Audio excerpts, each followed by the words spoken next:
So I'm grabbing, the bars are always the hardest ones to grab. Okay, so this in my hands is about $30,000 worth of gold, and it doesn't weigh like that much, which is terrifying to think that like this much money could just easily fit in your hands. Like, what if you lost it? I've never held this much gold in my life, but it feels good.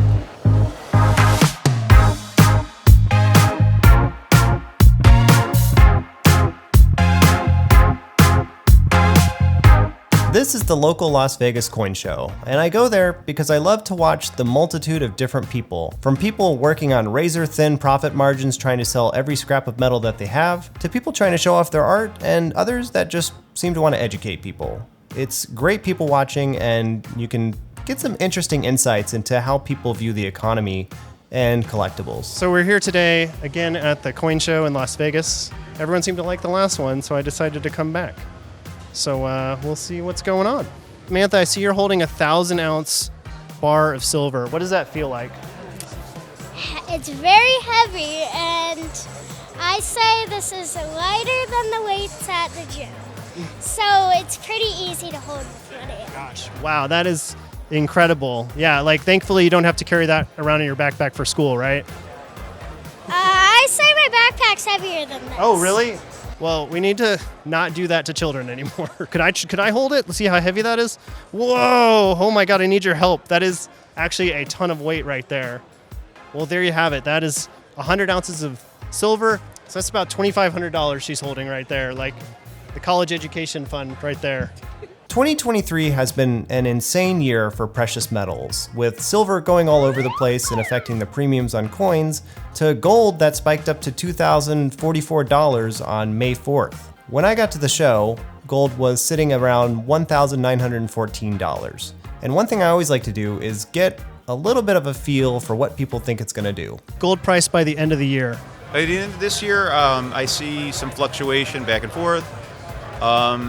Nothing really too exciting. Probably finished the year about the same as where it is now.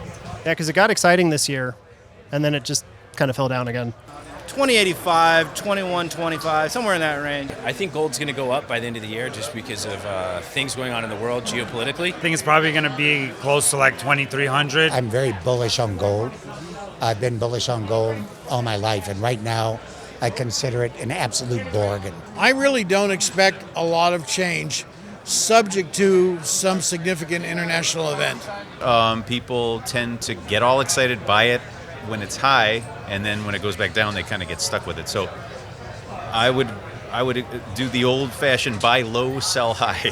You know, I have people that'll say, "Oh, why isn't gold higher?" or whatever. I'm thinking, why would you take a gift horse and kick it in the mouth? Just grab it, get it while you can. Just get it.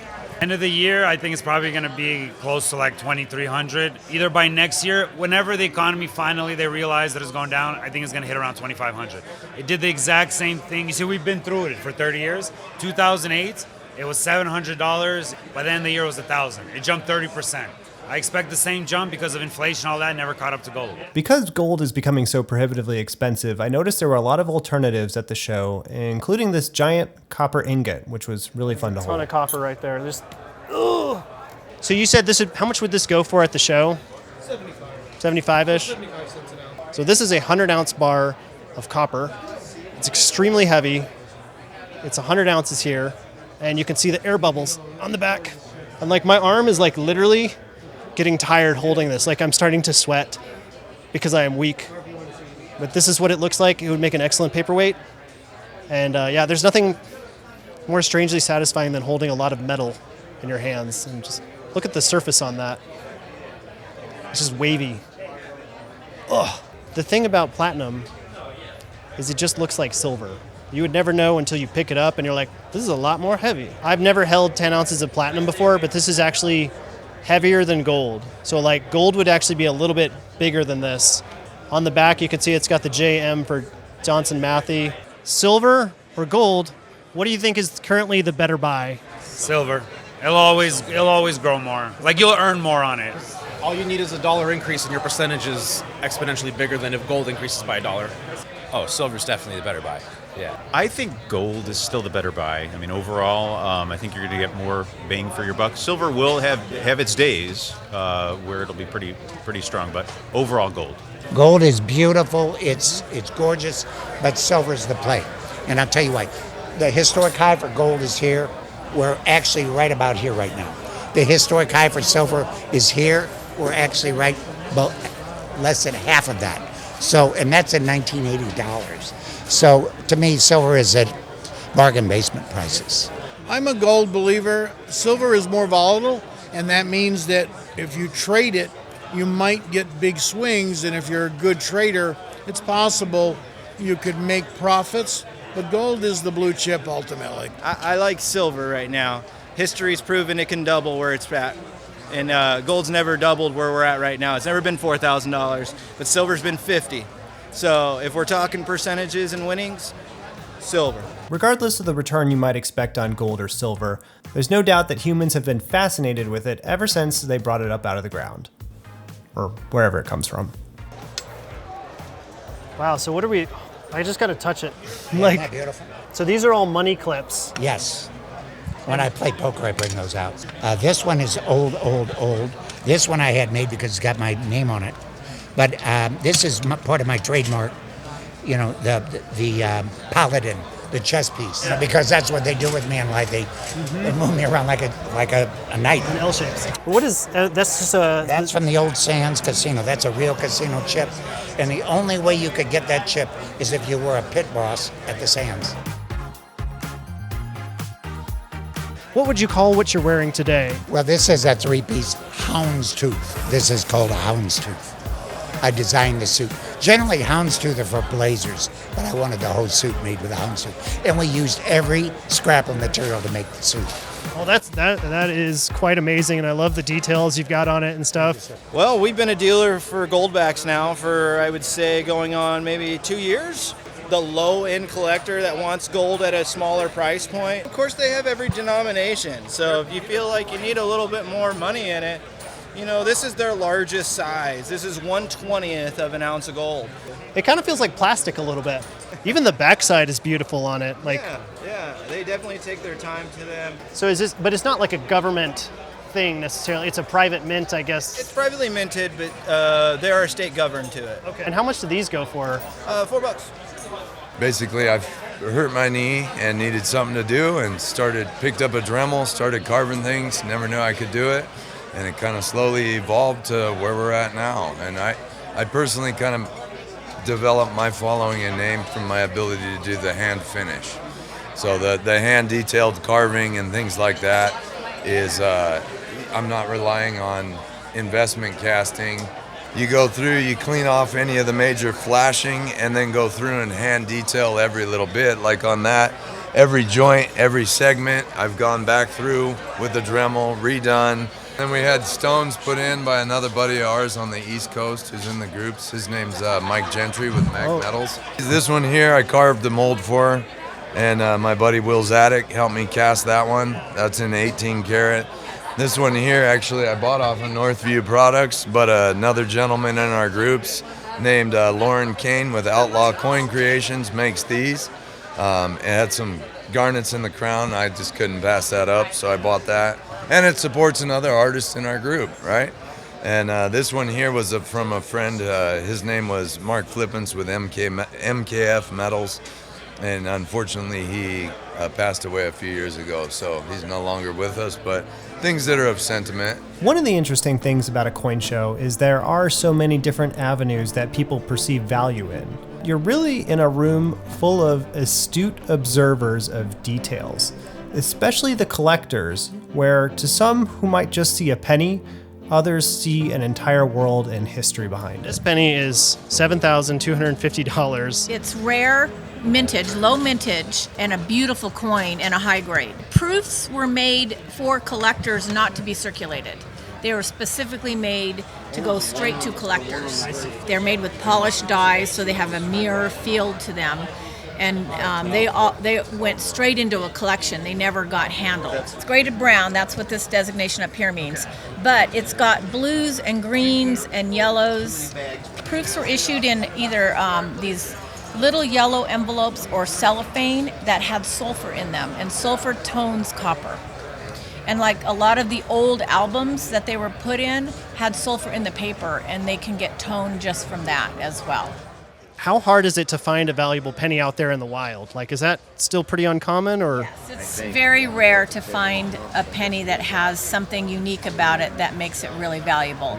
On top of the fact that if you find it in the wild, as you call it, it's circulated in a low grade, low condition usually. So people still hunt, and they once in a while come up with something unique and expensive, valuable, but it's very rare, and it takes a lot of time and a lot of searching.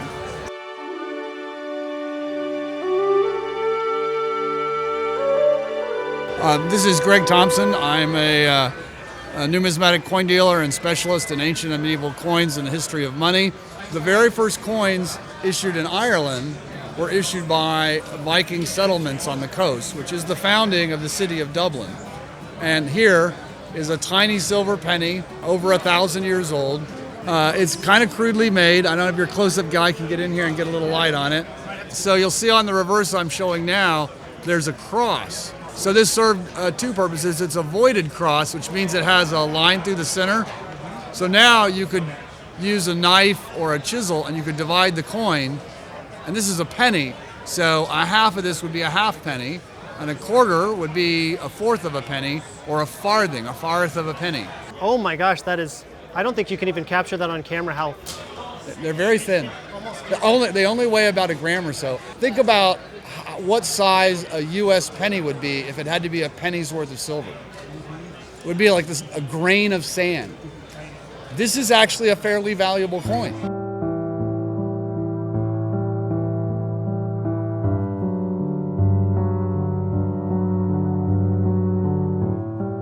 I sometimes wonder, existentially, what is the point of gathering all these things if we're not going to get to take it with us anyways?